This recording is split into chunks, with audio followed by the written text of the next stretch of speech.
আসসালামু আলাইকুম ভিউয়ার্স, আপনারা কেমন আছেন? আবার আমি হাজির হয়ে গেলাম আপনাদের মধ্যে নতুন আরেকটি গল্প নিয়ে। তাহলে চলুন দেরি না করে শুরু করা যাক। আয়শা ছোটবেলা থেকেই বাবাকে হারিয়ে মায়ের আদরে মানুষ। মা ছিল তার জীবনের একমাত্র ভরসা। তীব্র কষ্টের মধ্যেও মা মেয়েকে পড়াশোনা করিয়েছে। আয়শার বড় স্বপ্ন ছিল একদিন সে চাকরি পাবে এবং মাকে সুখে রাখবে।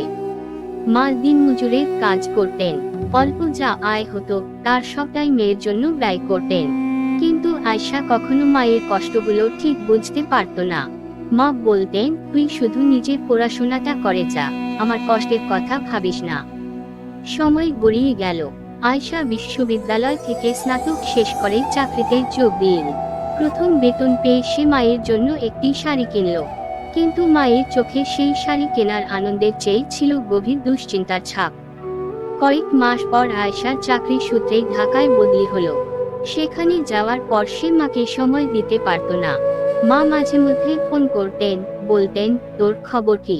খাবার ঠিকমতো খাস তো? আয়শা বলতো, মা, কাজের চাপ, পরে কথা বলবো। একদিন হঠাৎ খবর এলো, আয়শার মা গুরুতর অসুস্থ। আয়শা ছুটে বাড়ি এল, কিন্তু মায়ের মুখে কথা নেই, হাতে ধরা এক চিঠি। চিঠিতে লেখা ছিল, আমার আয়শা, তোর জন্য এতদিন নিজেকে শক্ত রাখার চেষ্টা করেছি। তুই আমার স্বপ্ন ছিলি, কিন্তু তোর ব্যস্ত জীবনে আমার স্থান ফুরিয়েছে। তোর সুখের জন্য আমি দূরে সরে যাচ্ছি। সুখে থাকিস মা। চিঠি পড়ে আয়শা বুঝতে পারল মায়ের ভালোবাসার গুরুত্ব। কিন্তু তখন আর কিছুই করার ছিল না। আয়শার জীবনের সবচেয়ে বড় আফসোস হলো সময় থাকতে মায়ের জন্য কিছু করতে না পারা। শেষ কথা, কখনো ব্যস্ত জীবনের মাঝে ভালোবাসার মানুষদের ভুলে যাবেন না। সময় চলে গেলে কিছুই ফিরিয়ে আনা যায় না।